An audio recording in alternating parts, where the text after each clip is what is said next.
Ini bab membuat halqah ataupun duduk dalam bulatan pada hari Jumaat sebelum sembahyang, yakni dalam masjid lah. Dengan sanadnya Imam Abu Dawud meriwayatkan daripada Amr bin Shu'aib an abihi an jaddih bahawa Rasulullah sallallahu alaihi wasallam telah melarang daripada membeli dan menjual dalam masjid, dan daripada dicari barang yang hilang di dalamnya. Dan Nabi SAW melarang juga diungkapkan syair di dalam masjid. Nabi SAW melarang juga daripada at-tahalluq, yakni membuat halqah, duduk dalam bulatan sebelum bersembahyang pada hari Jumaat. Ini bab mengambil ataupun membuat mimbar.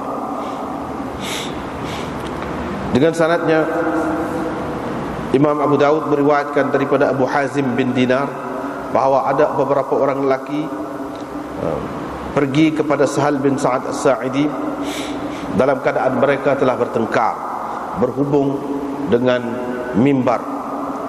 Daripada kayu apakah mimbar masjid Nabi itu dibuat?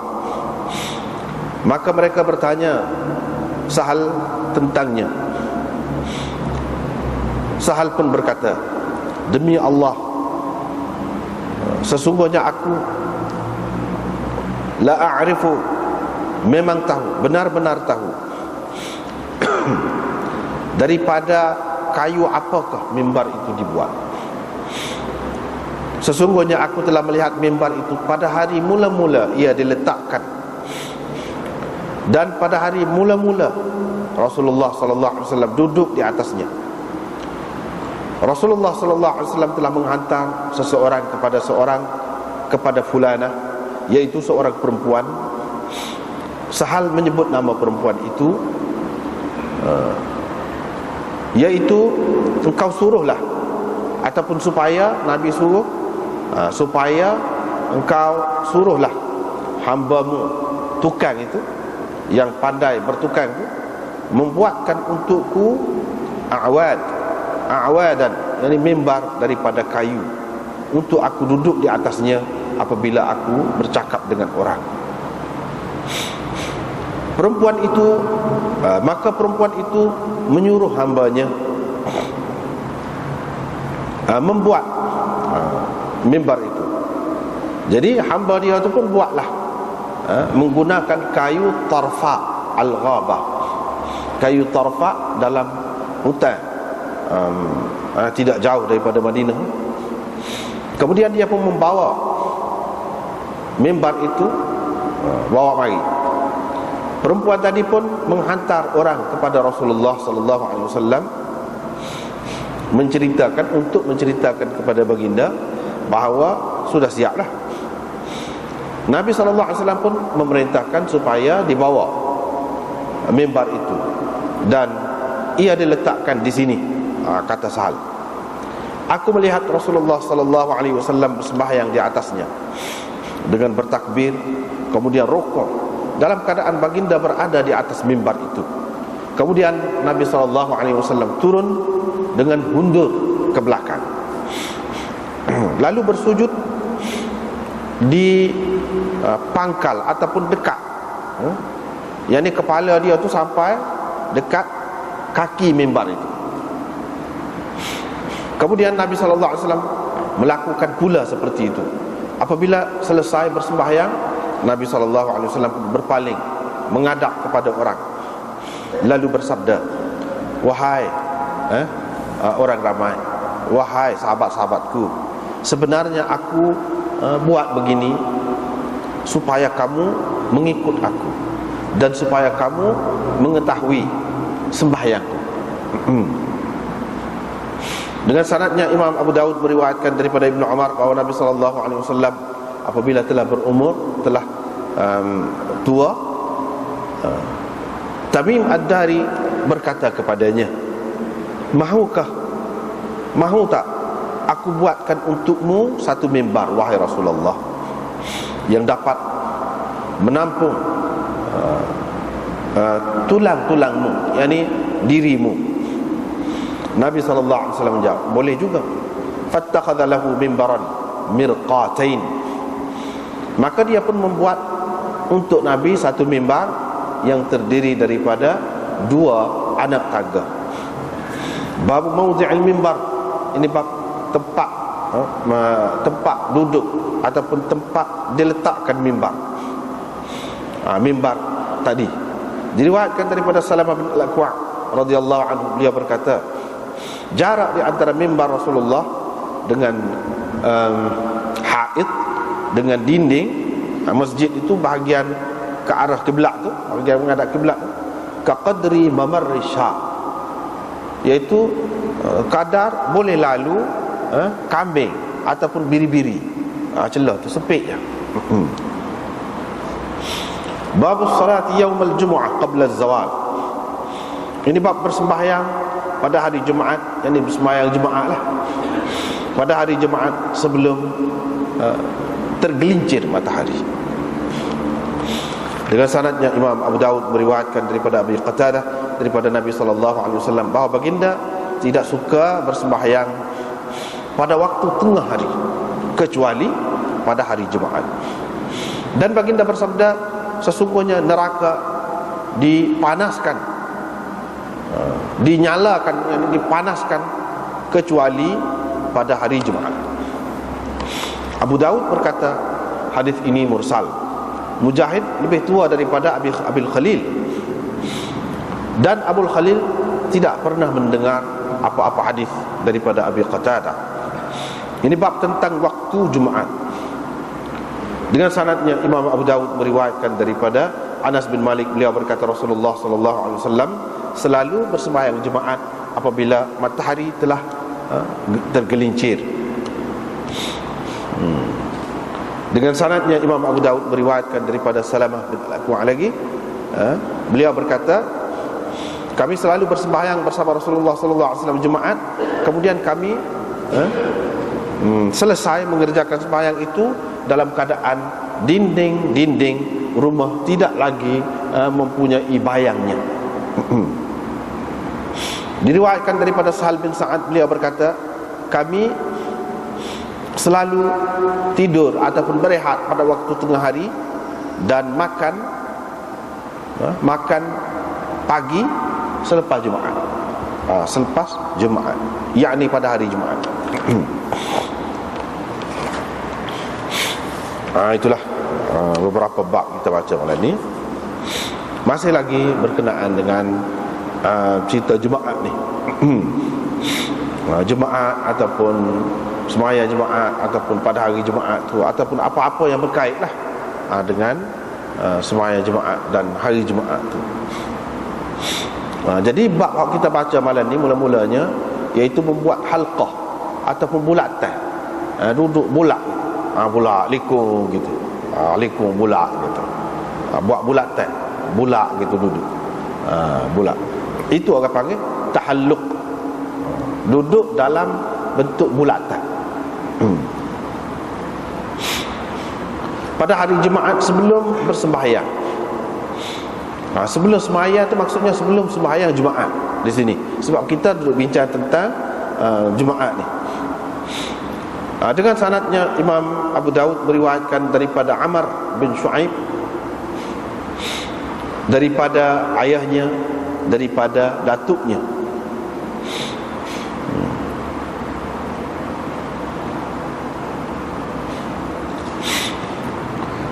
Sesungguhnya Rasulullah SAW, seperti kita terjemah tadi lah, larang. Ada beberapa perkara dalam hadis ni Rasulullah SAW larang. Yang pertamanya berjual beli dalam masjid. Yang keduanya duduk sibuk cari barang hilang dalam masjid. Yang ketiganya mengungkap syair, baca syair dalam masjid ataupun bersyair lah. Insyad ini asal maknanya syair orang lain, kita baca. Tapi kalau syair sendiri pun serupa lah juga. Maknanya itu yang ketiga. Dan yang keempatnya, dia larang daripada duduk dalam bentuk bulat-bulat gitu, dalam halqah gitu, pada hari Jumaat sebelum bersembahyang. sebelum sembahyang pada hari Jumaat.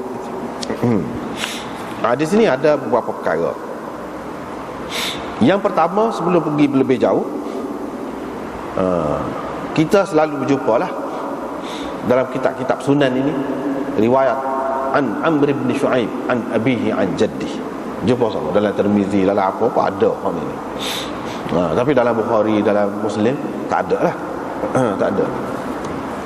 Dalam hak ni ada. Kitab-kitab sunan ini banyaklah kita jumpa. Setengah ulama kalau hak ni ada, hak ni tak cara dah hak lain tu. Sanad hak lain tu tak usah tengok, tak apa. Bagi dia. Kalau sebut an Amr bin Shu'aib an abihi an jaddi, datah. Datah. Kan? Datah tu dekat dengan Rasulullah tu dhaif lalu. Ada yang kata lebih dhaif lalu. Di antara ulama yang berpendapat begitu ialah Yahya bin Sa'id Al-Qattan. Dia kata semua riwayat an Amr bin Shu'aib an abihi an jaddi dhaif laku. Sebab apa? Sebab dia kata ni Amr bin Shu'aib daripada ayahnya, daripada datuknya. Amr meriwayatkan daripada ayah dia. Ayah dia tu dia Shu'aib lah. Kemudian ayah dia tu kan meriwayatkan daripada datuk dia, ataupun dia tu meriwayatkan daripada datuk dia. Tu persoalannya situ.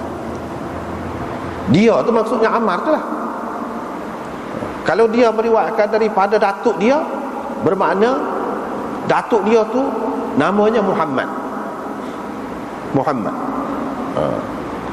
Ayah kepada Muhammad itu namanya Abdullah bin Amr bin Al-As, sahabat Nabi sallallahu alaihi wasallam.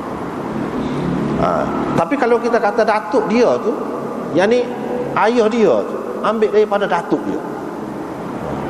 Kalau datuk ayah dia ni, ayah kepada Ammar ni namanya Shu'aib, ayah dia namanya Muhammad, datuk dia nya Abdullah tu lah. Yang ni Shu'aib tu ambil daripada datuk dia, iaitu Abdullah, sahabat. Kalau kita kata Ammar tu ambil daripada datuk dia, maka datuk dia, kalau kita kata hak orang Arab ni dia datuk juga, datuk hak alik atas lagi. Datuk yang kedua kita kata, itu pun datuk juga dia panggil. Maksudnya sahabat Nabi tu Abdullah bin Amr bin Al-As tu. Kalau kita katakan gitu, yang ni Ammar tu ambil daripada datuk dia, tak boleh, dia tak ada. Jadi dhaif dengan sendirinya. Tapi kalau kita kata Shu'aib tu ambil daripada datuk dia, tu dah. Dah. Bagi ulama yang terima, an Amr bin Shu'aib an abihi an jaddih, dia kata sekurang-kurangnya paling tidak hadis riwayat hak lagu ni, hak datah dia lagu ni, kalau alik bawah dia pun molek lah. Kalau alik di bawah dia tu molek, maka hak ni sekurang-kurangnya hasan. Kecuali kalau alik bawah dia tu ada masalah lain, ceritalah. Hak tu tengoklah pula, boleh jadi dhaif ke apa ke. Tapi kalau hak lain tu molek setara mana pun, kalau ada hak ni alik atas ni paling tinggi, dia kata hasan. Ada yang kata gitu. Ada juga yang kata sahih pun ada. Tetapi hak lebih ketat, hak lebih kemah dan lebih cermat seperti Yahya bin Sa'id Al-Qattan, dia tak sih. Sebab apa? Tidak jelas. Bagi dia hak ni semua ni riwayat Ammar bin Shu'aib daripada ayah dia, daripada datuk dia ni, semua ni wijadah berlaku. Dia jumpa je kitab ayah dia tu. Dia bukan terima daripada datuk dia tu, Shu'aib tu. Dia bukan terima daripada datuk dia, dia jumpa kitab. Jadi semuanya riwayat daripada kitab tu. Sebab Abdullah bin Amr bin Al-As ini salah seorang sahabat Nabi yang memang tulis hadis semasa Nabi sallallahu alaihi wasallam masih ada lagi. Nabi sallallahu alaihi wasallam benarkan dia tulis hadis. Dan kitab dia tu orang panggil As-Sahifatus Sadiqah. Kitab dia tu mengikut Yahya bin Sa'id Al-Qattan, dia kata semua ni kalau an Amr bin Shu'aib an abihi an jaddihi ni sebenarnya daripada kitab tu dia ambil. Kalau daripada kitab lagu tu itulah yang dibahasnya. Tak tahu lagi, boleh jadi ada tokok tambah ke pula, boleh jadi anak pada Abdullah tu Muhammad tu, dia ada tambah ke, dia baiki ke, dia lagu mana ke, boleh jadi. Dia boleh pasti ke hak ni hak betul-betul ayah dia tulis semasa Nabi sallallahu alaihi wasallam dulu. Gitu. Yang pertamanya dia dah molek ke tidak? Muhammad tu dengan Abdullah tu, ayah dia tu dah molek. Kalau kita kata dah, adalah riwayat-riwayat yang menunjukkan dia dah lah. Dengan Abdullah bin Amr bin Al-As tu. Muhammad sani, yang ni datuk kepada Amr tu. Dia dah. Tapi kalau dah pun hak mana? Hak dia riwayat hak dah tu. Hak dia secara langsung meriwayatkan daripada datuk dia. Hak mana? Adakah semua hak dalam kitab tu dia ambil terima daripada mulut ke mulut gini? Kalau tidak, mengikut setengah ulama, dia tak sah. Kalau berjumpa dalam kitab, sebab kita tak pasti lagi sejauh mana kitab tu sudah diubah. Ubah tu tidak semestinya tidak hadis lain pun hak tidak riwayat ayah dia. Takutnya ada, takut tambah kau ada, dia tak sah. Tapi bagi orang yang terima, dia kata boleh dah pakai hak tu. Sebab kira-kiranya ulama terima bahawa tidak ada benda-benda yang pelik berlaku terhadap kitab itu. Turun-temurun diterima lagu tu lah. Turun-temurun diterima lagu tu. Jadi kita boleh terima lah, walaupun kita tidak letaklah pada tahap yang tinggi sangat. Sekurang-kurangnya hasan kata dia. Ataupun kalau nak akak tinggi lagi, ya, bagi orang yang terima dia ni sebagai tak ada masalah, dia kata sahih lah. Dia kata sahih lah. Gitu. Tapi hak jadi sebab khilaf tu situlah benarnya. Tak apalah, kita pergi kepada hadis tu. Nabi SAW larang. Ni kata siapa? Kata Abdullah bin Amr bin Al-As. Yang ni datuk yang kedua kepada Amr bin Shu'aib bin Muhammad. Itu datuk pertama, datuk Harkat lah. Ayah pada Muhammad itu Abdullah. Itu kita panggil datuk yang kedua, ataupun datuk yang jauh. Maksud dia kata Nabi larang ni, sama dia kata Abdullah bin Amr bin Al-As. Nabi SAW larang daripada berjual beli dalam masjid. Mana tak boleh jual beli dalam masjid. Tak boleh tu setara mana? Tak boleh tu setara mana? Ada khilaf di antara ulama. Kebanyakan ulama mengatakan tak boleh. Larangan di sini, nahi di sini ialah nahi tanzihi. Mana lebih molek, lebih bersih, lebih sesuai. Mana kalau kita tidak buat kerjaan lagu tu. Bukan makna kalau jual dalam masjid tak sah, kalau akad dia tak jadi. Bukan makna lagu tu, bukan makna haram, tak sampai ke peringkat tu lah. Dia kata gitu. Walaupun larang, ini menunjukkan tidak semua larangan Nabi SAW itu bermakna haram. Tidak semua hak Nabi SAW larang tu bermakna haram. Ada kalanya dia bermakna makruh gitu. Macam di sini makruh tanzihi. Jadi ini kebanyakan ulama katakan begitulah. Dalam keadaan lagu mana jual beli itu tidak menjadi satu tempat yang khusus pula dan jadi umum pula. Kalau lagu tu boleh bawa kepada haram. Boleh bawa kepada haram.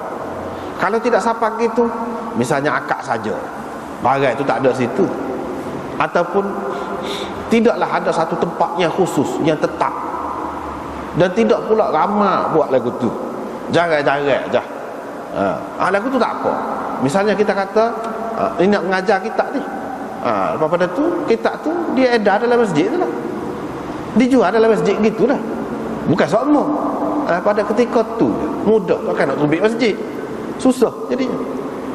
Kalau lagu tu tak apa. Tapi kalau cara buka gerai, buat jual nasi lauk, tu tak boleh. Tak boleh kalau lagu tu. Apa lagi jadi geger, jadi cemar, jadi gapo, itu tak boleh. Tapi kalau terpelihara, misalnya kita kata kita nak mengajar, dibawa oleh seseorang, lalu diedarkan, dia dibagi duit kepada dia situ, sekadar tu tak apa. Bukan sebagai suatu tempat yang tetap sama-sama dan ramai duduk jual, buka gerai di situ. Tidak lagi tu.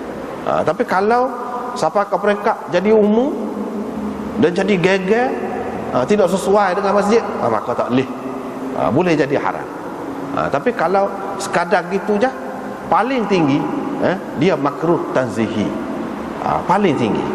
Dia tidak pergi lebih lagi daripada tu, nak kata haram dak. Paling tinggi tu jelah. Kurang molek sikit. Setengah-setengah ulama mengatakan tak ada, harus. Kalau setengah tu harus, boleh lah. Maknanya bukan makruh pun, bukan makruh pun.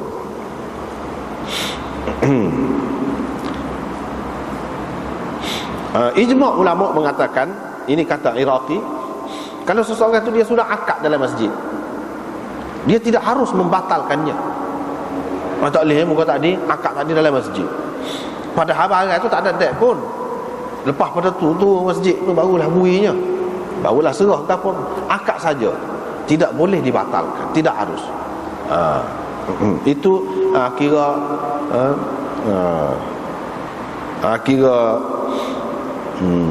menyusahkan mana-mana pihak lah. Kira menyusahkan mana-mana pihak. Demikian juga kata Al-Mawardi. Sesetengah anak murid Imam Syafi'i berpendapat bahawa tidak makruh berjual beli dalam masjid. Tidak makruh pun. Itu yang kita kata tadi, mana ada keadaan-keadaan. Kalau kata makruh tu pun ada keadaan dia. Kalau kata tidak makruh tu ada juga keadaannya. Yang ni kalau tidak menjadi kebiasaan, tidak umum sangat, tidak meluas, dan benda yang dijual itu benda yang ringan, dan benda yang bersih, sesuai dengan tempat masjid itu, gitu. Hak tu kalau nak kata tidak makruh pun. Tetapi zahir hadis ini kok mana-mana pun tidak sesuai dengan hak kata tidak makruh. Sebab apa? Sekurang-kurangnya Nabi kalau dia larang ni, maknanya tak molek lah, tak kira lah, orang panggil jual beli lah, apa lah, gitu. Walau bagaimanapun ada khilaf dalam perkara ini. Mengikut anak murid Imam Abu Hanifah pula, dia kata kena tengok benda tu jadi meluas ke jual beli tu ataupun sikit. Kalau jadi meluas dah ramai, itu makruh. Kalau tidak makruh. Gitu. Itu dalam mazhab Hanafi gitu.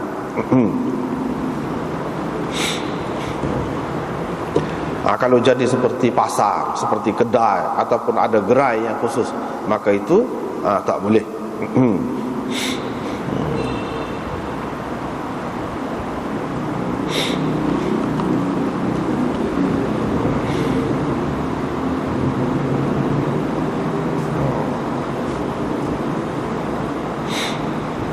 Kemudian Ibnu Hajar mengatakan makruh juga duduk dalam masjid tu untuk sesuatu pekerjaan. Dia buat kerja, hak dia mahir lah, dia mahir suatu, ada kepandaian dia lah, duduk buat tu dalam masjid. Hak tu makruh juga. Dia duduk jahit misalnya, duduk ngait kau dalam masjid. Kalau orang perempuan kita kata ngait, itu kemahiran dia, kepandaian dia. Mengikut Ibnu Hajar, dia mengatakan makruh juga, kecuali kata dia hak berkait dengan kemahiran, kepakaran itu kalau dia duduk saling kitab dalam masjid dan dia ambil upah tu. Kalau saling kitab syarak, kitab agama lah, ataupun ilmu alat, saling kitab nahwu, dia ambil upah. Dia duduk dalam masjid, dia iktikaf, lepas tu dia buat kerja, tu tidak makruh kata dia. Tapi kalau hak jenis lain, tak makruh, dia kata. Tetapi dia kata kalau jarang-jarang, tidak semua, dia buat, dia jahit dalam masjid ataupun dia ngait jarang-jarang, itu tidak makruh, tak apa. Pernah Sayyidina Umar tengok orang duduk jahit dalam masjid, dia pun perintahkan supaya dikeluarkan orang itu daripada masjid. Mana dia tidak kena. Orang pun kata, wahai Amirul Mukminin, dia duduk rajin nyapu masjid, dia je tutup pintu masjid. Jadi hak ni makna tidaklah kata dia ni cara semata-mata jahit ni.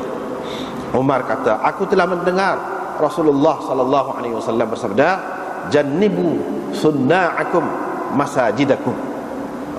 Kamu kena buat pergi jauh, keluarkan tukang-tukang kamu daripada masjid-masjid kamu. Hadis ini diriwayatkan oleh Abdul Haq, tetapi dhaif. Hadis ini dhaif. Maknanya orang yang kata tak jadi masalah kalau jaga-jaga tu, ada hak dicerita Sayyidina Umar ni oleh kerana dhaif, tak kemah lah, tak kemah. Cumanya moleklah kalau tidak buat benda-benda yang seumpama itu. Jadi satu kerja dia, memang dia kerja dia buat tu, dia tidak sewa mana-mana kedai, pakai pergi duduk masjid buat. Jadi satu kerja hak tu, kerja tetap dia hak tu makruh. Tetapi tidak haram juga. Tidak haram juga. Kalau dia misalnya tak ada tempat lain, situlah tempat dia berasa leganya. Lepas tu bila-bila dia boleh iktikaf. Tempat itu sunyi dan tidak mengganggu orang. Misalnya kita kata dia duduk mengair, walaupun dia nak cari piti, dengan maksud nak cari piti pun, itu tidak makruh. Itu berkait dengan kerja lah, berkait dengan kerja. Dan dengan maksud apabila siap tu nak jual lah benda tu, dengan maksud tu lah. Hak semoleknya tidak dibuat lah, sebab takut masuk dalam makruh tu, dan takut terbawa kepada hak haram lagi. Orang lain tengok, dia pun nak buat lagu tu. Hak ni pula tengok, dia pun nak buat lagu lain pula. Hak dia pula, lama-lama jadi banyak. Takut tidak terkawal lah. Tapi kalau dalam keadaan terkawal, insya-Allah tak apalah, tak ada masalah. Yang keduanya, iaitu dicari barang hilang. Dicari barang hilang. Itu tidak sesuatu. Dhalah di sini maknanya dari segi makna asal dia binatang hak hilang. Itu dhalah tu. Kalau barang tercicip, dia tidak panggil dhalah tu, dia panggil luqatah. Barang tercicip, barang hak hilang. Ni dhalah ni binatang yang hilang. Ada juga ulama yang mengatakan walaupun makna asal dia begitu, tapi di sini bukan khusus dengan binatang yang hilang, apa-apa sajalah yang hilang. Dia pergi duduk cari dalam masjid. Sebab apa? Sebab benda-benda yang hilang itu tidak sesuai dicari dalam masjid. Kalau kita kata unta hilang, kuda hilang, cari tempat lain lah, bukan tempat dia sini. Buat gegar aja. Lepas tu duduk meraung sana meraung sini. Hal tu tidak sesuai nak cari, bukan tempat dia. Bukan tempat dia. Tapi kalau kebetulan lah kita kata memang binatang dia hak hilang tu pergi dalam masjid, tak apa dia pergi ambil, bukan makna tak boleh. Sini hak nak jaga sebenarnya takut jadi geger. Takut jadi geger. Tidak semesti hak nak jadi geger ni kerana cari barang yang hilang, tak mesti.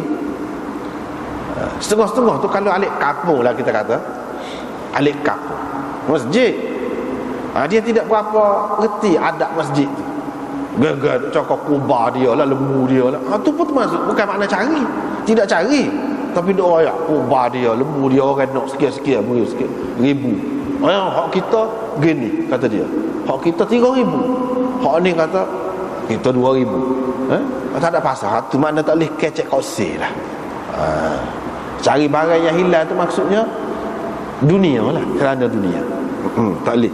Bukan bermakna di sini tidak boleh cari barang yang hilang tu. Kalau barang kita hilang di masjid, tinggal je saat ni pergi ambil air semaya, lepas tu kita tak boleh pergi cari.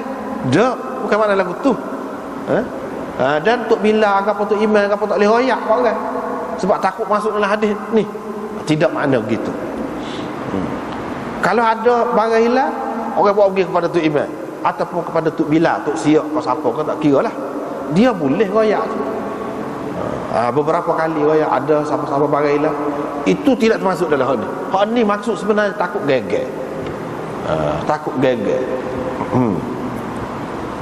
Anak jaga biar terkawal. Dan kalau kita barang hilang, hilang handphone ke, hilang tinggal lah jam ke, kita boleh pergi cari, bukan makna tak boleh cari dalam masjid. Kalau memang kita tinggal barang dalam masjid, kita boleh pergi cari, pergi ambil. Hak ni maksudnya insya' ni makna derah suara, angkat suara kerana nak cari. Hak sebenarnya nak, hadis ini nak mengajar kita adab berada dalam masjid. iaitu tidak kita mengeraskan suara untuk sesuatu yang tidak sesuai dengan masjid lah. Itu maksud dia. Hak lain-lain pun serupa tu juga, bukan barang yang ilah saja. Sebab itulah ulama-ulama kata termasuk juga dalam larangan hak ni akak suara dalam masjid, nak berjual beli, sewa menyewa, nak mengadakan akad itu akad ini, derah dalam masjid, itu tidak sesuai. Bahkan Imam Malik dan sekumpulan ulama mengatakan makruh mengangkat suara dalam masjid, nak mengajar dan lain-lain pun makruh. Itu mana dalam keadaan masa sembahyang, pada ketika orang duduk sembahyang. Kalau tidak gitu tak apa, dia sendiri pun mengajar dalam masjid juga. Abu Hanifah dan Muhammad bin Maslamah, ini di antara anak buah Imam Malik, dia kata tak apa, kalau dalam masjid ni kalau mengajar derah tak apa. Begitu juga kalau ada apa-apa kes lah, kes itu makna orang nak tanya tu imam jadi derah suara sikit, tak apa kata dia. Sebab itu memang tempat perhimpunan orang. Kalau derah sikit benda-benda yang perlu, yang tidak bercanggah dengan masjid tu, tak apa. Sebab pernah berlaku pada Nabi SAW sendiri pun, orang yang minta utang derah, dia tidak itu, cuma dia selesaikan. Lepas pada tu diungkapkan syair dalam masjid, itu pun dilarang juga. Yang ketiga, hak ni derah lah, derah. Apabila baca dalam masjid tu, hak ni pun sedap. Lagu tu tak boleh. Sebab apa? Tidak sesuai dengan masjid. Syair itu tidak sesuai. Takut-takut jadi lagu mana? Hak asalnya masjid ni iaitu untuk sembahyang, untuk Quran, untuk agama lah, agama. Dia jadi masuk luar. Takut jadi hak tu jadi sama juga, tarafnya diletakkan oleh orang, dan orang berasa hebat juga. Jadi hilang kehebatan Quran dan hadis itu. Itu maksudnya. Tetapi ini juga termasuk dalam perkara khilaf. Hak kata tak boleh syair ni, syair lagu mana? Pula khilaf. Sebab apa? Ada hadis, banyak hadis, iaitu hadis kisah Sayyidina Umar dengan Hasan. Dia marah pada Hasan duduk syair dalam masjid. Hasan pun kata, Nabi membah suku untuk aku syair dalam masjid ini. Begitu juga Jabir bin Samurah, dia kata aku pernah duduk sekali dengan Nabi SAW. Lepas pada tu sahabat-sahabat duduk bincang syair-syair jahiliah, cerita-cerita jahiliah. Kadang-kadang Nabi tersenyum saja, kata dia. Mana Nabi tak marah, Nabi tak marah pun. Bahkan dia kata keadaan yang seperti itu, kata dia, aku menyaksikan lebih 100 kali, kata dia, keadaan lagu tu. Dan ini diriwayatkan oleh Imam Ahmad dan Tirmizi mengatakan sahih hadis itu. Jadi bercanggah hak ni dengan hak ni. Para ulama mengatakan hak tak boleh syair itu syair hak tidak berkait dengan agama, ataupun yang ada unsur-unsur tidak baiklah, unsur-unsur lucah, ataupun duduk puji benda-benda yang haram, itu tak boleh. Adapun kalau syair itu seperti ulama-ulama buat syair untuk mengumpulkan kaedah-kaedah fiqh, syair untuk mengumpulkan kaedah-kaedah tajwid, mengumpulkan kaedah nahwu ke apa, itu tak apa. Tak apa tu.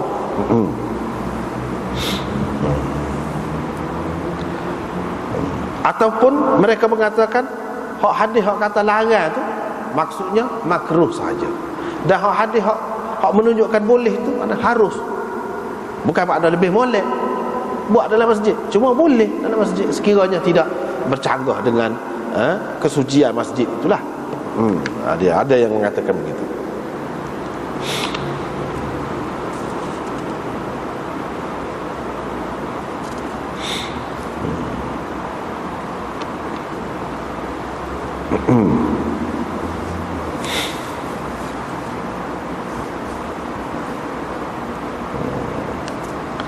Dan yang keempatnya Nabi SAW melarang daripada duduk ni hak berkenaan dengan jemaah sebenarnya. Ni duduk dalam bulatan. Duduk dalam bulatan itu. Pada ketika mana? Sebelum bersembahyang pada hari Jumaat. Sebelum bersembahyang, yakni sembahyang Jumaat lah, pada hari Jumaat. Tapi kalau pagi lagi awal, tak apa. Bukan makna duduk bulat lagu tu tak boleh. Bahkan dalam hadis ada disebutkan Nabi SAW katakan 3 orang hak mari tu. Nabi SAW duduk dalam halqah lah, bulat tu. Hak satu orang tu dia mari, dia tengok ada kosong depan, dia mari lewat, ada kosong depan, dia pun pergi duduk tempat kosong dalam halqah. Mana ada halqah. Hak seorang lagi dah muka dia mari lewat, orang pun ramai, dia malah nak redah pergi ke depan tu, dia pakai duduk di belakang. Itu yang kedua. Yang ketiganya, dia pakai gitu. Dia pakai gitu. Tu ada dalam hadis Bukhari ke apa tu, ada sebut. Maknanya Nabi SAW sendiri pun dalam masjid dia ada duduk dalam bulatan lagu tu. Bukan duduk dalam bulatan tu sendiri dilarang, tak boleh, tidak. Tetapi pada masa-masa tertentu, hak tu tak boleh. Untuk kita bincang, untuk mengaji, apa-apa, boleh kita duduk lagu tu kalau sekiranya tidak mengganggu. Sekiranya tidak mengganggu orang lain. Maknanya di antara adab masjid, terutamanya adab pada hari Jumaat ini, iaitu kita kena bagi keutamaan untuk masjid digapo dia, hak utamanya dalam masjid ni, iaitu untuk orang sembahyang. Sembahyang. Hak tu jangan sampai terganggu hak tu. Nak buat orang lain tu, jangan sampai terganggu. Kalau kita duduk bersuara, derah pula.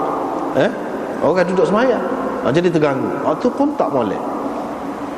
Mana jangan buat benda-benda lah seumpama itulah. Dan pada hari Jumaat sebelum sembahyang, hak tu tak boleh.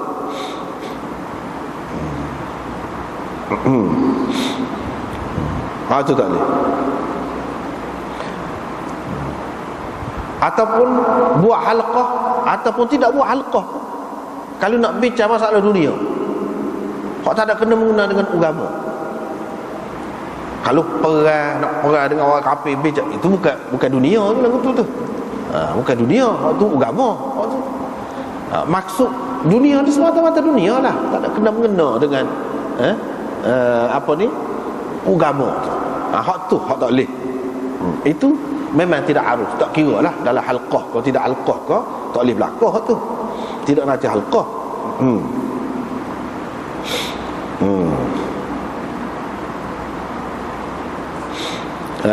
Ada hadis Ibnu Mas'ud, dia kata akan ada di akhir zaman qaumun yajlisuna fil masajid hilaqan. Akan duduk bolak-bolak halqah, buat halqah. Di akhir zaman ni orang duduk dalam masjid banyak halqahnya. Amanihim ad-dunya. Cerita merekanya, orang duduk kira dunia. Fala tujalisuhum. Jangan kamu duduk sekali dengan mereka. Fa innahu laysa lillahi fihim hajah. Allah tidak nak gapo-gapo dengan apa-apa ni. Tetapi hadis ini dhaif. Dhaif hadis ini. Jadi tidak sampai hadis ni lah, hadis lain banyak lagi, hadis lain. Memang tak boleh lah kalau cerita pasal dunia ni dalam masjid, tak kira dalam bentuk halqah ke tidak dalam bentuk halqah ke, memang tak boleh.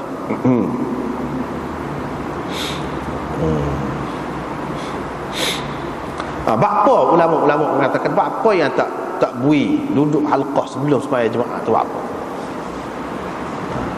Antara lain mereka menyebutkan iaitu cara duduk seperti itu tu bercanggah dengan cara duduk orang nak sembahyang.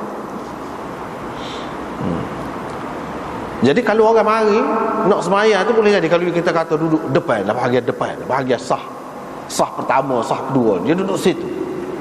Orang nak mari sembahyang tu payah. Tak kena duduk tengah tu, tengah pula tak sesuai. Jadi menyusahkan orang. Cara duduk tu bukan cara nak sembahyang. Bukan bermakna tak boleh. Kalau kita pergi awal duduk dalam masjid tu, kita duduk panjang buat sah begitu tu tak apa tu. Tu sesuai dengan keadaan orang yang nak sembahyang. Hak tak bolehnya duduk dalam keadaan tu yang mengganggu orang yang nak sembahyang. Itu yang pertama. Yang kedua, kerana perhimpunan yang seperti ini, cara duduk yang seperti itu boleh menghalang daripada mendengar khutbah. Boleh menghalang daripada mendengar khutbah, yang mana khutbah itu sangat-sangat ditekankan, supaya diberi perhatian. Dan cara duduk yang seumpama itu nampak jenis tak endah lah, tak endah kepada khutbah tu. Hak cara dibagi perhatian lah ke mana? Cara duduk menghadap kiblat. Barulah tengok kepada khatib ataupun tu imam tu, itulah baru sesuai. Tapi kalau cara duduk lagu ni, maknanya jenis tak endah, dia tak kisah. Jenis tak kisah. Sebab itu tidak sesuai. Itu dua. Yang ketiganya, ulama mengatakan ilat, sebab dilarang duduk dalam bentuk bulatan begitu dalam masjid ini sebelum sembahyang Jumaat ini, ialah kerana Rasulullah sallallahu alaihi wasallam bersabda, la minan munakhuman sabaq. Tidak, Nabi kata, Mina tu lah tempat orang pergi buat haji tu, adalah tempat singgah, tempat orang dudukkan unta dia. Orang mana pergi dulu, dia lah boleh duduk tempat molek. Siapa dia pergi dulu, dia lebih berhak. Sepatu juga masjid ini, masjid ni siapa dia pergi dulu, dia berhak duduk dalam saf yang pertama. Dan begitulah seterusnya. Tidak ada hak siapa-siapa. Tapi kalau orang dia duduk dalam bentuk bulatan begitu, dia mari awal, jadi dia tak boleh duduk depan. Kenapa? Kerana ada gangguan sana. Sebab itu dilarang. Sebab digalakkan pada hari Jumaat ni, kalau sebaik-baiknya pergi awal. Pergi awal tu untuk duduk saf awal tu, untuk duduk saf awal tu. Siapa dia pergi dulu, dia lah yang berhak.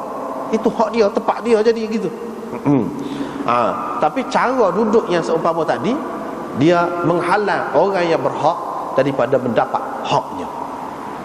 Lepas tu hak tu pula dalam masjid. Hak tu sebab itulah dilarang. Sebab dia nak duduk tengah tu tidak sesuai. Jadi iti pula orang kata duduk tengah tu tak sesuai. Sebab dengan cara duduk gitu menghalang orang-orang daripada mendapat hak masing-masing. Itu sebab dilarang.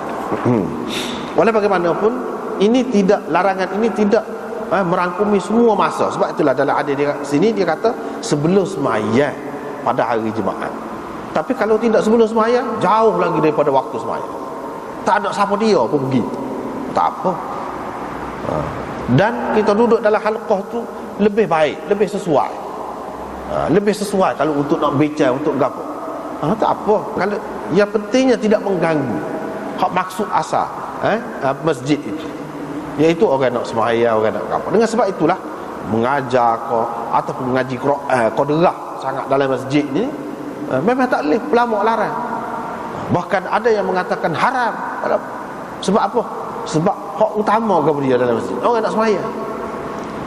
Bila buat gitu jadi mengganggu dia. Mengganggu dia. Tapi kalau kita maklum, misalnya sekarang ni memang ada semua orang mari masjid ni, mari sembahyang apa tu. Lepas tu ada orang duduk mengajar, kita kata tak, kalau duduk mengajar tu dia kena berhenti. Kerana orang tu mari bukan pada waktu sembahyang Jumaat yang maklum tu, tak. Suku-suku mari tu tak tentu ketika. Orang mari daripada macam-macam tempat. Dalam keadaan tu tak apa. Dia sendirilah mana cuai dia lah. Pasal tidak mari pada masa sembahyang Jumaat tu.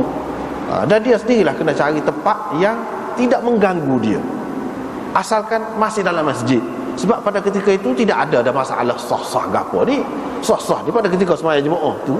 Dan kalau dia mari seorang gapo, ataupun dia mari beberapa orang, dia boleh duduk di sana, di luar tu. Bahagian-bahagian masjid orang lain. Itulah caranya. Jangan sampai dia menyebabkan jadi orang yang duduk buat benda molek, benda agama juga orang lain tu berasa teragak-agak kerana dia tu. Jangan dia buat gitu. Dia kena pandai-pandai lah cari tempat lain, alik belakang apa, asalkan dalam masjid. Dan tidak ada dah masalah sah pertama, sah kedua tu tak ada dah. Sebab hak tu berkait dengan jemaah hak mula-mula. Hak mula-mula. Dan hak rasmi lah, hak rasmi kita kata. Habis itu. Kemudian kita pergi kepada bab mengambil mimbar ataupun membuat mimbar ataupun menggunakan mimbar. Boleh berlaku ittikhaz itu. Mengambil mimbar, membuat mimbar, mengguna mimbar. Hak ni ada berlaku makna. Mimbar itu sebab hak kita maklum lah. Ni mimbar. Itu mimbar. Ada dah di zaman Nabi sallallahu alaihi wasallam. Dan ini termasuk dalam sunnah Nabi sallallahu alaihi wasallam. Kalau kita buat mimbar duduk dalam masjid, besar cakung, tidak salah. Memang asal lagi ada. Memang asal. Nabi sallallahu alaihi wasallam sendiri buat. Dia kena. Dia kena. Dan dia sendiri guna. Dia guna. Dia duduk datang. Cuma tidaklah tinggi seperti kita ni. Tidaklah tinggi seperti kita ni. Tapi asas dia tu ada. Disebutkan di sini 2 anak tangga. Dalam riwayat yang lain 3 anak tangga. Hak sebenarnya 2 dengan 3 tu hak tula je. Anak tangga tu 2 dia tidak. Hak kira 3 tu sekali dengan tempat duduk tu. Tempat duduk tu. Hak tu 3 je. Jadi 3 tikar. Tikar yang ketiga tu hak tempat duduk tu lah. Hak kata 3 tu dia kira sekali dengan hak tu. Hak kata 2 tu dia kira hak naik. Anak tangga tu. Hak tu 2. Jadi kedua-duanya boleh terima, tidak jadi masalah hak tu. Dan dibuat daripada kayu. Hak tu zaman Nabi sallallahu alaihi wasallam. Ada sahabat-sahabat bukan sahabat lah ni, hak ni hak duduk bertengkar ni. Orang kemudian lagi lah, iaitu tabi'in. Duduk bertengkar. Hak ni kata mimbar ni daripada kayu gani. Hak ni kata daripada kayu gani. Lepas tu bila adanya, macam-macam kecap muka dia tidak tahu kan. Lalu tanyalah sahabat Nabi sallallahu alaihi wasallam, Sahal bin Sa'ad. Dia kata dia nak kaya. Aku tahu benar kata dia. Kayu gapo? Bila? Mula-mula Nabi duduk. Lepas tu siapa dia yang buat? Aku tahu belakang kata dia. Dia royak lah. Cerita tu asas silahnya. Rasulullah sallallahu alaihi wasallam hatta orang utusan dia, sahabat dia suruh pergi berjumpa dengan seorang perempuan fulanah, iaitu seorang perempuan. Kata perawi ni iaitu Abu Hazim. Perawi ni kata dia sebut, Sahal tu sebut nama perempuan tu, tapi dia tak ingat. Dia tak ingat nama perempuan. Ulama-ulama macam-macam sebutlah nama dia tu. Banyaklah sebut. Ada yang sebut nama dia Aisyah, ada yang sebut nama dia Ulathah, macam-macam lagi. Tapi tidak jelas lah, tidak jelas ke mana-mana pun. Ada seorang perempuan, ya jelasnya perempuan itu perempuan Ansariyah. Ada juga dalam riwayat yang sebut perempuan itu perempuan Muhajirah, berhijrah daripada Mekah pergi ke Madinah. Tetapi itu tidak betul. Yang betulnya perempuan ini Ansariyah. Nabi SAW hantar orang suruh pergi jumpa dengan orang tu. Hadis ini menunjukkan bahawa Nabi SAW ni dia tidak berkira dengan orang lelaki sahaja. Dengan orang perempuan pun dia kalau boleh semua semua golongan lah, lelaki perempuan mengambil bahagian dan memainkan peranan masing-masing untuk agama.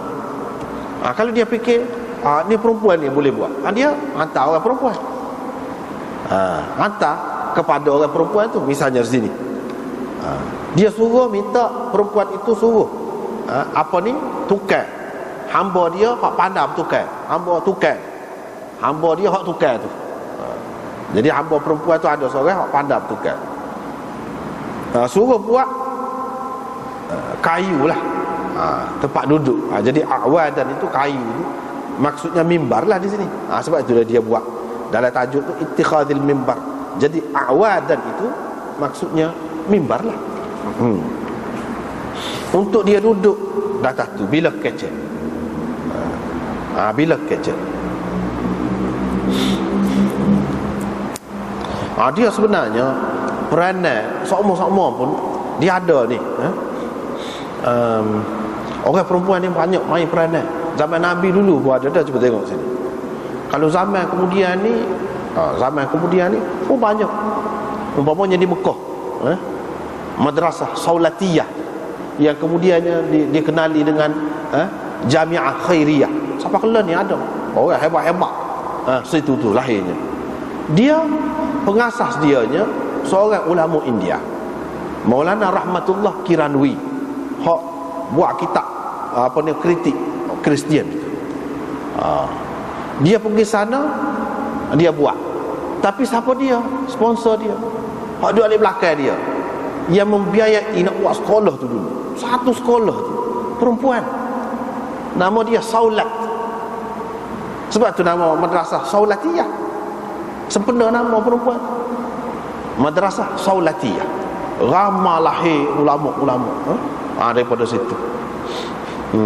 Siapa kena ni terkini ni ada Syarah Nasai, dibuat oleh ulama situlah, ulama daripada Habsyah, Ethiopia. Syarah Nasai, Zakhiratul Uqba, 40 jilid dia buat Syarah Nasai. Situ sekolah tu. Juga kita kira dari segi agama cerita dalam hadis ni, siapa pahala semua pada Tuhan asal. Sebab apa? Orang duduk situ, duduk kerja situ, duduk mengajar situ, duduk ngaji situ. Seramai mana ahli-ahli daripada dulu pahlawan ni. Perempuan. Perempuan. Ramai peranan perempuan ni. Sebenarnya dalam sejarah Islam. Sebab kalau kita tengok tak pelik. Sebab apa? Ni cuba kita tengok. Nabi SAW sendiri pun, dia kalau perempuan tu dia ada sesuatu, dia minta. Tidak kata perempuan ni tak ada urusan. Tidak gitu. Tujuan Nabi SAW nak surat mimbar tu, dia nak kecek. Bermakna untuk kita nak kecek ni, kalaulah duduk bawah tu jadi tak nampak sebab lama, maka boleh duduk di tempat yang tinggi, dan itu tidak termasuk di dalam bab sombong untuk membesarkan diri ke apa tidak. Tak termasuk dalam itu. Tujuannya nak suruh nampak lah, nak suruh nampak. Dan Nabi SAW dia nak suruh nampak, dia bukan sekadar nak mengajar gitu saja. Ibadat ke apa pun dia nak tunjuk, biar nampak berlaku. Dia pun bila suruh tu, buatlah. Buat tu daripada kayu, namanya kayu tarfa. Lepas tu bila siap, perempuan tadi pun hantarlah orang rayak ke Nabi siap dah. Lepas tu Nabi SAW pun suruh lah, mari lah. Mari. Lepas tu letak sini lah, kata saat. Dia kata letak sini. Sebab sebelum pada tu Nabi SAW bila dia nak khutbah, dia nak apa, dia nyandar di pokok kurma. Batai kurma. Hak hidup lagi lah. Dalam masjid tu pokok kurma ada, dia nyandar situ. Lama-lama dia kata dia tak cakap, duduk cacat. Lama-lama tu dia kata dia kalau boleh buat gini ni. Lepas pada tu kan dia tebal di pokok tu. Di situ kan bila Nabi tinggalkan, sebelum pada tebal tu Nabi SAW tinggal tempat tu kan, situ bunyi jerit tu. Pokok kurma jerit tu.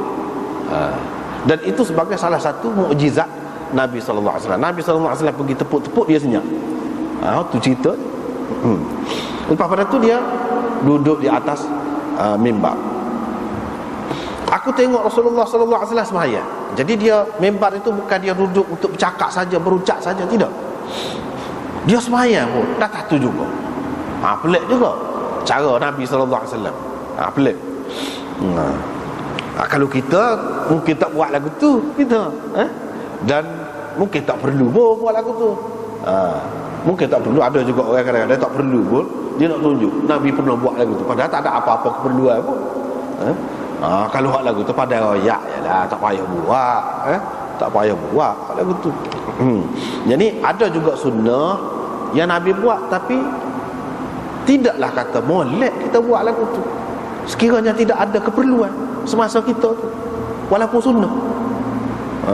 Tidak dikehendaki kita buat. Misalnya hari ni Nabi SAW semayang, misalnya kita kata mimbar ni, duduk gini, dia pun tadi semayang bawah sini, kita kata dia jalan pergi naik, duduk tangga, naik atas tangga, tengah semayang, rokok atas tu juga.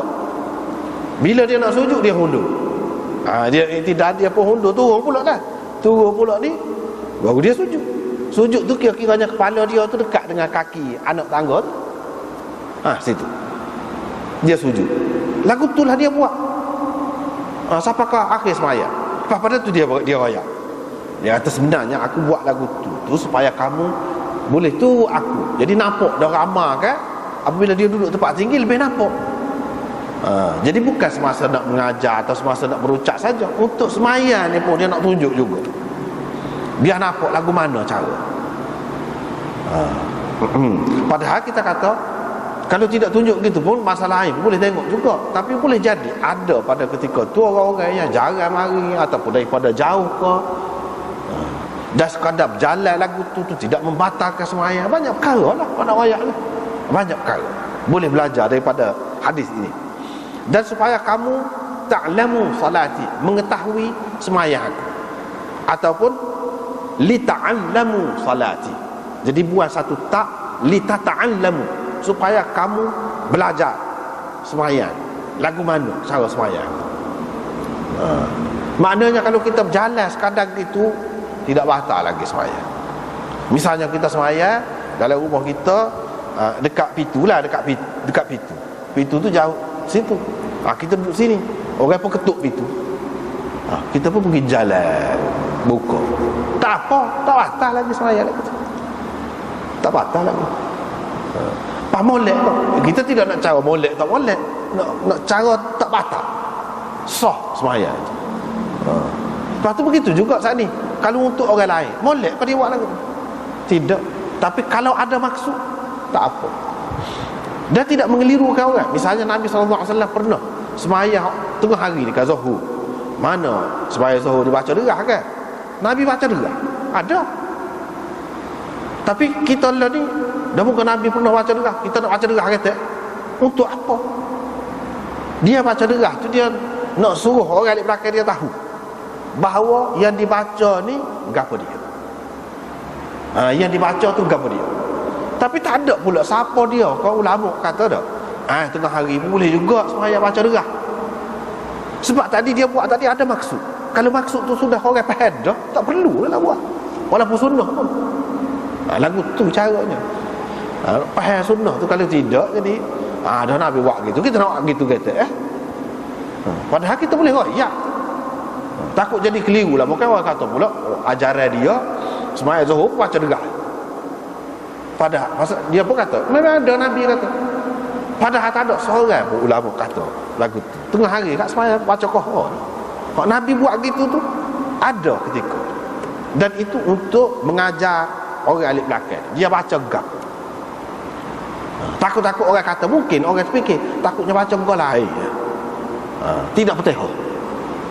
Baca gap lain. Tidak. Kayaknya baca Fatihah, baca Quran juga. Tengah hari itu pun serupa dengan hak baca derah tu. Dan hak lagu ni kita tak perlu ikut. Tidak perlu ikut. Bahkan tak molek. Kalau saja-saja kita buat, tak molek. Dalam keadaan orang sudah tahu dah, dan kita boleh hajar orang tu dengan cara gini, boleh royak. Bahkan kalau kita buat gitu, jadi lagi mengelirukan orang, maka tak molek buat. Walaupun ada sunnah. Jadi tidak semestinya sunnah ni kalau Nabi buat maka molek selalu kita buat berlaku. Tak, tidak lagu tu. Supaya juga nak sani maya naik atas tangga mimbar tu. Tu tak molek kita buat. Walaupun sunnah. Sebab apa? Kita boleh hajar. Beza dengan Nabi. Nabi lagu lain, dia lagu lain. Kalau kita tak ada kelebihan kalau buat lagu tu. Cumanya mungkinlah kalau anak-anak murid kita, kita nak ajar, nak royak kepada dia bahawa pernah Nabi buat lagu tu. Saya buat lagu saat ni tak pelik, pernah Nabi buat. Sekadar tu dah. Bukan nak buat amalan sama-sama dah. Sekadar nak bagi tahu kalau buat lagu tu sah sembahyang, tidak batal sembahyang. Gitu. Kalau sekadar tu tak apa. Tapi nak buat satu amalan tetap, tidak, bukan cara dia. Sebab Nabi buat tu ada maksud. Dan kita tahu dah Nabi buat lagu mana, cukuplah. Orang lain tak ada apa-apa kelebihan, dia royak Nabi buat lagu tu. Sekadar tu ya.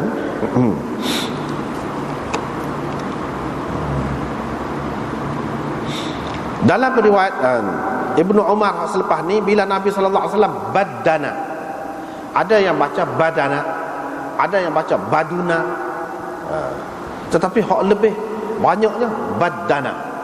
Bila Nabi sallallahu alaihi wasallam ni sudah berumur banyak ataupun tua, itu ada badana, asanna.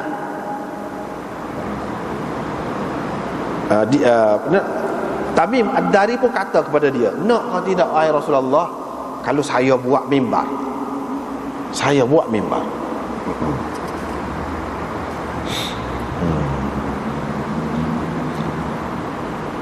Kepada orang yang mengatakan baduna, maknanya bila Nabi SAW tubuh dia berisi ataupun gemuk, itu makna dia. Ulama-ulama yang kata badana tu, dia kata tak boleh. Kalau kita kata baduna, maknanya jadi Nabi ni gemuk. Nabi tak pernah jadi gemuk sehingga orang panggil dia gemuk. Bila dia tua dia jadi gemuk, tak lagu tu. Kalau kita kata baduna, maknanya jadi gemuk. Dia kena kata badana, tua, umur tua, dan tubuh dia tu berisi sikit. Dia berkait dengan badan tu ke mana-mana, berisi sikit. Biasalah orang ni kalau dia sebelum berumah tangga kan, kita kata tubuh dia tu kecil gitu ya. Tapi apabila dia berumah tangga, terutamanya alah tua sikit, dia jadi tubuh dia tu jadi buka sikit gitu ya.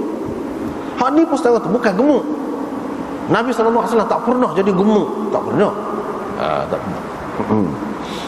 Bahkan di sini maksudnya apabila dia berumur banyak, dan tubuh dia berisi sikit, gitu, setara tu. Tamim Ad-Dari berkata, jadi berdasarkan hadis ini, hak buat mimbar itu ialah Tamim Ad-Dari. Sebab itulah ada juga ulama yang mengatakan siapa dia hamba kepada perempuan itu, Tamim Ad-Dari. Tamim Ad-Dari. Sebab apa? Dalam riwayat Abu Daud ni ada sebut dia, nak kau saya buat, kata dia. Maka dia pun buatlah mimbar untuk Nabi SAW. Jadi mimbar yang dibuat itu dibuat oleh siapa? Oleh Tamim Ad-Dari, yang berdasarkan riwayat Abu Daud dan juga riwayat Imam Baihaqi. Ada ulama yang mengatakan hak jo buat ni, ghulam yang tersebut dalam hadis tadi, yang pertama tadi, ialah Tamim Ad-Dari. Tetapi kebanyakan ulama dia tak terima Tamim Ad-Dari, walaupun dalam hadis yang kedua ni ada sebut Tamim Ad-Dari. Dia tak terima. Sebab apa? Sebab Tamim Ad-Dari ni bukan hamba kepada perempuan itu. Tamim Ad-Dari dia tak ajar jadi hamba. Apa yang kata hamba pula ni? Ni hak lain. Dah kalau hak lain, berapa putih benar membernya? Itu timbul persoalan. Member tu saja. Jadi golongan yang pertama, kalau dia pegang dengan hadis Abu Daud yang kedua saat ni, dia kata kamu suruhlah hambamu An-Najjar, bukan hamba ghulam itu, maksud budakmu. Mana kira anak buah perempuan ni. Tamim Ad-Dari ni dia anak buah kawan tu. Anak buah tu anak sepupu kau, kita kata anak saudara kau, cucu saudara kau, tak cara lah. Budakmu, suruh kat budakmu tu buat. Budakmu hak pandai betul kan. Hak lebih sesuainya ialah Tamim Ad-Dari ni. Cuba kita perhati situ. Ulama hak tak terima Tamim Ad-Dari, dia kata ghulam, situ makna hamba. Ghulam di sini tidak semestinya makna hamba. Dalam Quran disebutkan fabasyarnahu bi ghulamin halim. Ghulam tu mana hamba kau? Ismail tu pernah jadi hamba kau? Tak. Budak maksud dia tu. Musuh budakmu tu tukar. Jadi tukar tu siapa dia? Tamim Ad-Dari. Lepas tu setengah-setengah riwayat dia kata tukar tu daripada Rum. Seorang je tukar di Madinah ni. Nak kata dia ni orang Rom kah? Kalau kita kata Tamim Ad-Dari, orang Rom kah? Tidak. Tetapi sebenarnya dia gini, Tamim Ad-Dari ni dia rajin pergi rata negeri, terutamanya di sebelah Rom. Siapa ke Rom, siapa ke Syam, mana dia pergi. Jadi boleh jadi perawi ni dia keliru, dia ingat hak Rom ni mana orang Rom betul. Sebenarnya dia ni rajin pergi ke sana dan dia ada kepandaian. Dia buat. Jadi kita boleh terima. Apa lagi dalam riwayat ni ada sebut dia yang buat. Sebab kalau kita terima orang lain buat, kalau kita nak kira ni, dalam kita hadis sebut siapa 7 orang benar hak jom buat ni. Pas 7 orang 7 buah ke? Mimbar tu pula, tu jemputin ke mimbar. Ulama orang tak seterima Tamim Ad-Dari. Ada yang mengatakan hak jempuat tu nama dia Maimun. Maimun. Kalau kita ni Maimun ni orang Tina dah. Ada Maimun jatah. Maimun jatah. Maimun. Ada yang mengatakan nama dia tu Bakum. Bakum. Macam-macam lah pendapat. Tetapi kita duduk nampak di sini ni, hak lebih kuatnya Tamim Ad-Dari tu. Hak lebih kuat Tamim Ad-Dari. Dia tidak salah kalau kita kata tu, sebab dalam riwayat yang kedua ni ada. Dan kalau nampak bercanggah dengan riwayat yang pertama ni, Ghulam itu masih boleh ditakwil. Masih boleh ditakwil. Supaya jadi tidak bercanggah tu boleh.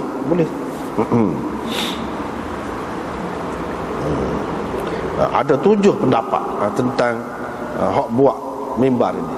Namanya macam-macam lah. Dalam kitab ni dia sebut hak murajahnya, hak lebih kuatnya, hak jebuat ni Maimun namanya. Maimun.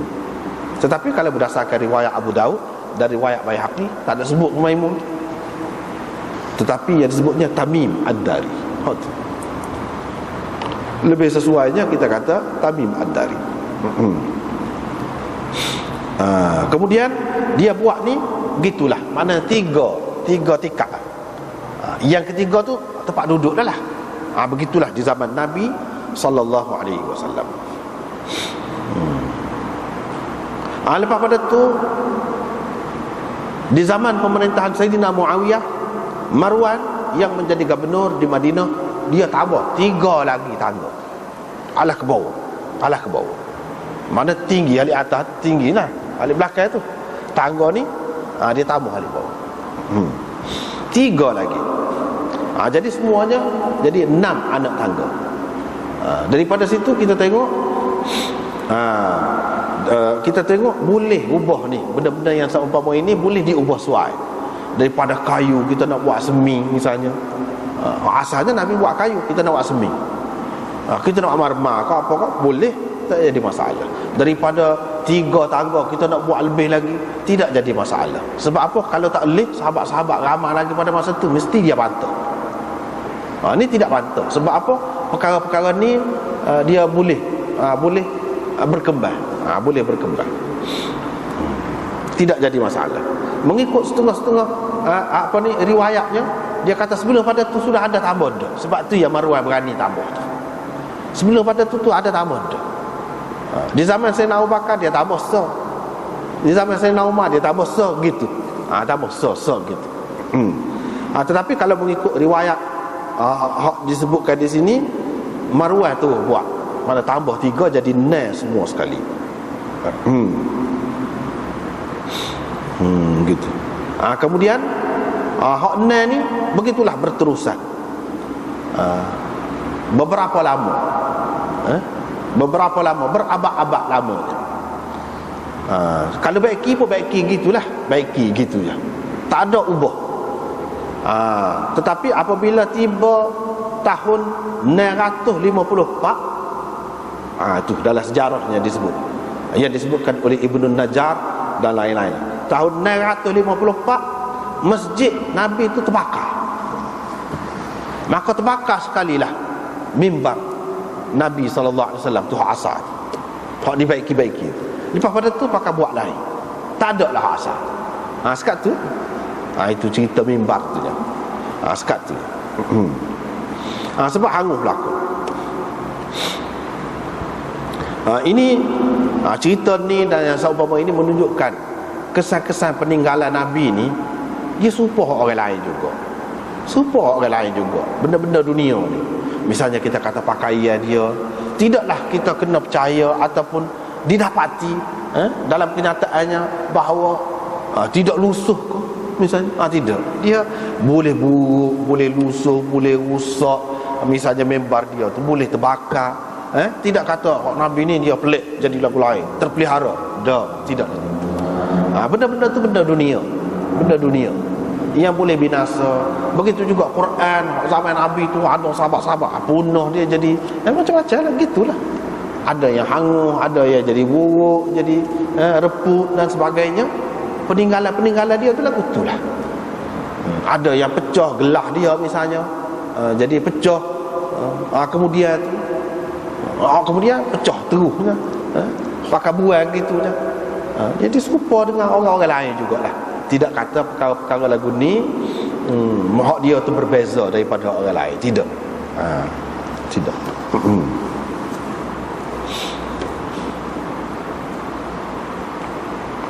Kemudian bab kedudukan mimbar itu.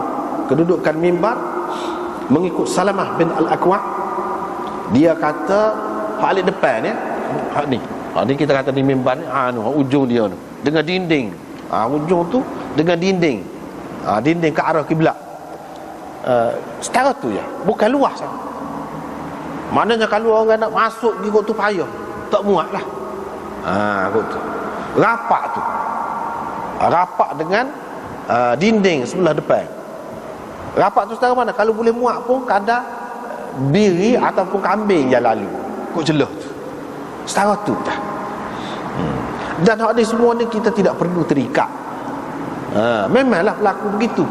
Tetapi misalnya kita buat sekarang, boleh pergi ke belakang, boleh lalu lagi, boleh letak lagi apa-apa. Tak boleh ke buat lagu tu. Dalam hadis ni sebut rapat tu ke dinding tu dekat kadar kambing ataupun biri saja lalu. Tak, kita tidak terikat dengan benda-benda yang seumpama ini. Sebab itulah ulama-ulama faham benda ini tidak terikat. Terikat, tidak terikat. Kalau nak buat dekat pun tak apa. Kalau dekat payah nak pergi mari, nak cuci, nak apa payah juga. Kalau buat jauh seperti hak kebanyakan, tak apa, tak jadi masalah. Kita tidak terikat dengan benda-benda yang seumpama itu. Tidaklah kata dah sunnah Nabi, kita kena buat lagu tu, terikat dengan benda zahir. Tak, tidak lagu tu.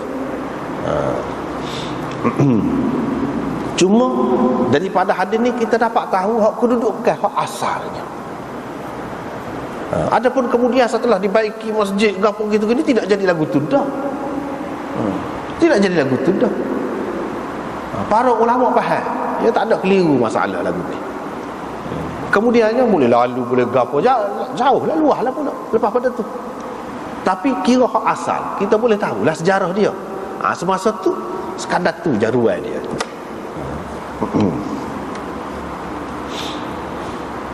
Dia ada benda-benda sejarah ni yang perlu kita kekalkan. Ada manfaat dan faedah dia kalau kita kekalkan. Setengah-setengah tu ada dalam buku saja sudah cukup. Tidak perlu zahirnya kita kekalkan. Tak perlu.